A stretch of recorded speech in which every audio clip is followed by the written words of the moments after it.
भारत सरकार के पास पैसा कहां से आता है? तो गाइस डिटेल में इस वीडियो के अंदर मैं आपको बताने जा रहा हूं कि आखिरकार इंडियन गवर्नमेंट पैसा कमाती कैसे है। गाइस वीडियो बहुत ज्यादा इंपॉर्टेंट होने वाला है, वीडियो स्किप नहीं करना है, एंड तक देखना है। नमस्कार, मैं दीपक फैसला आपका स्वागत करता हूं हमारे यूट्यूब चैनल पर।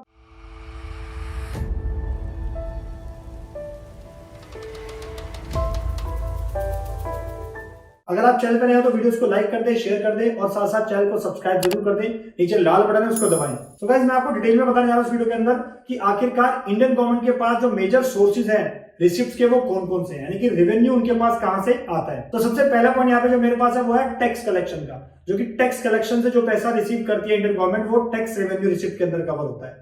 दूसरा मेरे पास है यहाँ पे नॉन टैक्स रेवेन्यू रिसिप्ट, और तीसरा पॉइंट हमारे पास है कैपिटल रिसिप्ट का। सबसे पहले बात करता हूं मैं टैक्स रेवेन्यू रिसिप्ट की, यानी कि जो इंडियन गवर्नमेंट टैक्स लगा के जो पैसा कमाती है, जो टैक्स की कलेक्शन से जो पैसा आता है वो हमारा टैक्स रेवेन्यू रिसिप्ट पे जाता है। एग्जांपल के तौर पे जैसे कॉर्पोरेट टैक्स हो गया, ऑब्वियसली कॉर्पोरेट टैक्स इसके ऊपर लगता है, कंपनीज के ऊपर लगाया जाता है। इनकम टैक्स हो गया जो कि इंडिविजुअल्स के ऊपर या फर्म्स के ऊपर या फिर हमारे एचयूएफ्स के ऊपर लगाया जाता है, अदर देन जो कॉर्पोरेट टैक्स है उसको छोड़ के। या मैं कह सकता हूं वेल्थ टैक्स हो गया, या हमारी एक्साइज ड्यूटी जो भी हमारे यूनियन की जो एक्साइज ड्यूटी, जो भी सेंट्रल एक्साइज ड्यूटी जो लगाती है वो एक्साइज ड्यूटी टैक्स के अंदर कवर हो जाता है।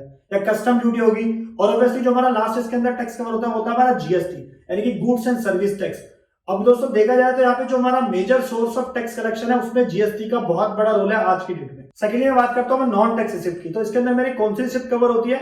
जैसे मेरे जो इंडियन गवर्नमेंट है वो स्टेट गवर्नमेंट्स को या फिर यूनियन टेरिटरीज को क्या करती है, लोन देती है, तो उन लोन के ऊपर जो उसे ब्याज मिलता है, जो इंटरेस्ट होता है वो हमारा इस कैटेगरी में कवर होता है। साथ ही इसमें हमारा कवर होता है डिविडेंड और प्रॉफिट जो मिलता है गवर्नमेंट ऑफ इंडिया को, ऑब्वियसली, यानी कि इंडियन गवर्नमेंट ने क्या कर रखा है, कुछ हिस्सेदारी, कुछ पैसा अपना लगा रखा है, इन्वेस्ट कर रखा है पब्लिक सेक्टर कंपनीज के अंदर। अब पब्लिक सेक्टर मेरा कंपनीज यहाँ पे कौन कौन से एग्जांपल के तौर पे, जैसे इंडियन ऑयल हो गया, भारत पेट्रोलियम हो गया, gas authority of India limited हो गया, एयर इंडिया हो गया। तो गाइस ये मेरे सारे एग्जांपल हैं हमारे पीएसयूज के। सो जो इनसे डिविडेंड के रूप में या जो प्रॉफिट के रूप में हिस्सेदारी जो पैसा मिलता है इंडियन गवर्नमेंट को, वो मेरा नॉन टैक्स रिसिप्ट के अंदर कवर होता है। अब मैं बात करता हूँ यहाँ पे जो भी कलेक्शन इंडियन गवर्नमेंट को मिलती है सोशल कम्युनिटी सर्विस के द्वारा। अब इसमें कौन सी कवर होती है मेरी, जो कि हमारे आर्कियोलॉजिकल मॉन्यूमेंट से जो पैसा कलेक्शन होता है, यानी कि जो हमारे हिस्टोरिकल मॉन्यूमेंट्स है ऑल ओवर इंडिया, वो हमारे ऑब्वियसली सेंट्रल गवर्नमेंट के दायरे में आते हैं। तो जो भी उनसे कलेक्शन होता है पैसे का वो हमारा इस नॉन टैक्स रिसिप्ट के अंदर कवर होता है। इसके अलावा जो भी ग्रांट्स मिलती है एक्सटर्नल सोर्सेज से इंडियन गवर्नमेंट को, वो इस कैटेगरी में कवर होता है। अब तीसरा जो सोर्स है हमारे रिसिप्ट का वो हमारे पास है कैपिटल रिसिप्ट इंडियन गवर्नमेंट का, राइट।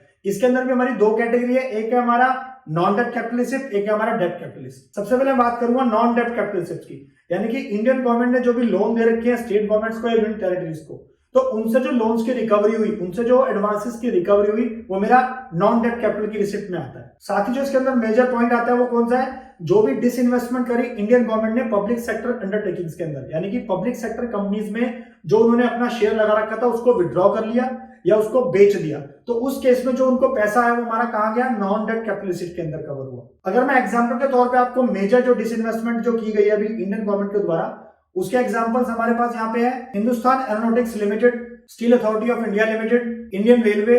बेसिकली देखा जाए तो जो भी डिसइन्वेस्टमेंट करी है इंडियन गवर्नमेंट ने पब्लिक सेक्टर के अंदर, यानी कि उन्होंने अपना क्या करा, अपनी जो हिस्सेदारी थी उसको बेच के जो पैसा आया वो हमारा नॉन डेट कैपिटल रिसिप्ट के अंदर गया। अब बात करते हैं हम डेट कैपिटल रिसिप्ट की। इसके अंदर हमारी कवर होती है बोरेंस, यानी कि जो भी कर्जा, जो भी पैसा लिया है इंडियन गवर्नमेंट ने, अब किस किस से लिया होगा, एग्जाम्पल के तौर पे जैसे रिजर्व बैंक ऑफ इंडिया से पैसा ले लिया, या एक्सटर्नल सोर्सेज से ले लिया, या वर्ल्ड बैंक से ले लिया, तो जो भी पैसा लिया, जो भी बोरेंस उन्होंने लिए वो हमारी डेट कैपिटल रिसिप्ट के अंदर कवर हो जाती है। सो गाइस इस वीडियो में मैंने आपको बताया डिटेल में कि बेसिकली इंडियन गवर्नमेंट के पास जो रिसिप्ट्स है वो कहां से आती है, पैसा आता कहां से है। सो आज के डेट में देखा जाए तो जो मेजर सोर्स ऑफ जो रेवेन्यू है, जो मेजर सोर्स ऑफ रिसिप्ट्स है वो क्या है, टैक्स कलेक्शन है इंडियन गवर्नमेंट के पास। आशा करता हूं वीडियो आपको पसंद आई होगी। अगर आपको इस वीडियो से कुछ भी क्वेरी है, कुछ भी सजेशंस है, तो आप नीचे कमेंट बॉक्स में डाल सकते हैं, हमारी टीम आप तक पहुंचकर उसका रिप्लाई करेगी।